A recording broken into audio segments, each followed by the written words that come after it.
L-ewwel qari. Qari mill-ktieb tal-profeta Ġeremija. Fi żmien Ġożija ġietni l-kelma tal-Mulej u qalli: qabel ma sawwartek fil-ġuf għaraftek, qabel ma ħriġt minn ħdan ommok ikkonsagrajtek. Jien għedtek profeta fuq il-ġnus. Ħażżem ġembejk, qum u għejdilhom kull ma nordnalek. La tibżax minnhom, għax inkella nbeżżek jien qudiemhom. Arani, illum se nagħmel minnek belt fortizza, kolonna tal-ħadid, ħajt tal-bronz, kontra l-pajjiż kollu, kontra Slaten ta' Ġuda u l-prinċpijiet tiegħu, kontra l-qassisin tiegħu u l-poplu tal-pajjiż. Huma jeħduha kontrik, ma jagħmlulek xejn, għax jien inkun miegħek, oraklu tal-Mulej, biex neħilsek minnhom. Il-kelma tal-Mulej.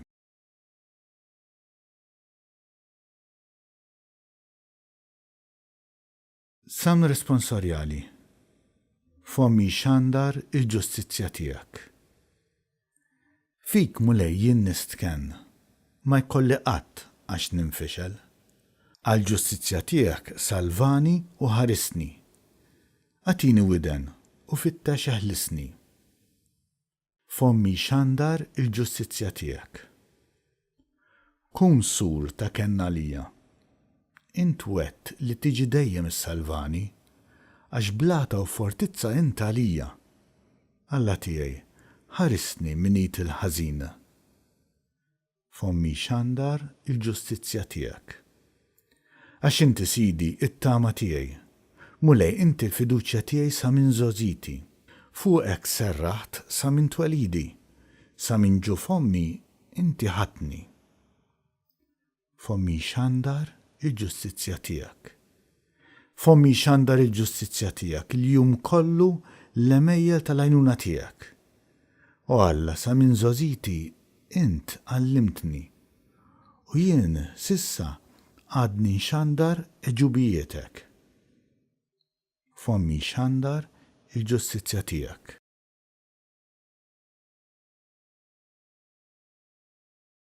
It-tien qari. Qari mill-ewwel ittra ta' San Pawl Apostlu lil Korintin.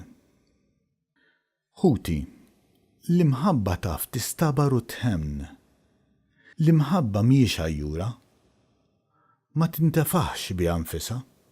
Ma titkabbarx fuq l-oħrajn, ma tagħmilx dak li mhux xieraq, ma tfittix dak li hu tagħha, xejn ma tinkorla. Ma żommx f'qalba għad-deni, ma tifraħx bl-inġustizzja, imma tifraħ bil-verità. Kollox tagħder, kollox temmen, kollox tittama, kollox tissapporti. L-imħabba ma tintemm qatt. Jgħibu l-profeziji, jisktu l-ilsna, jgħib l-erf, għalissa nafu biċċa u l-profezija tagħna jinieqsa.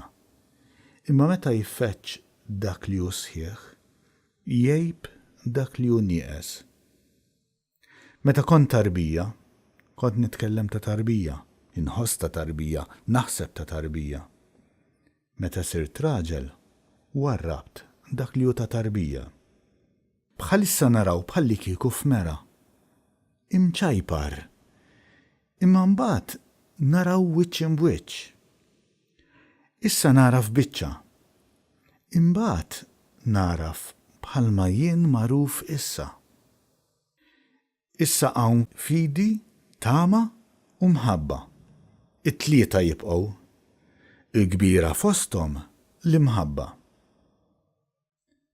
Il-kelma tal-Mulej.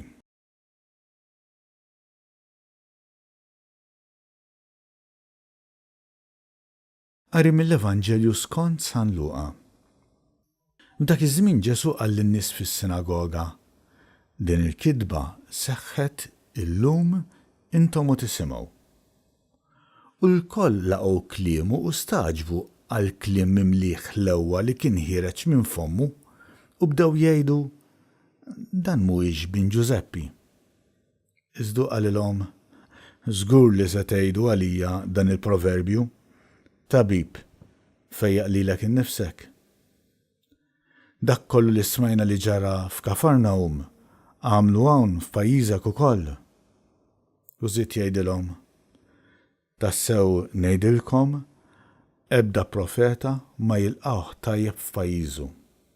Għax ngħidilkom is-sewwa kien hemm bosta romol f'Iżrael fi żmien Elija, meta s-sema baqa' 3 snin u 6 xhur magħluq u waqa' ġuħ kbir fil-pajjiż kollu.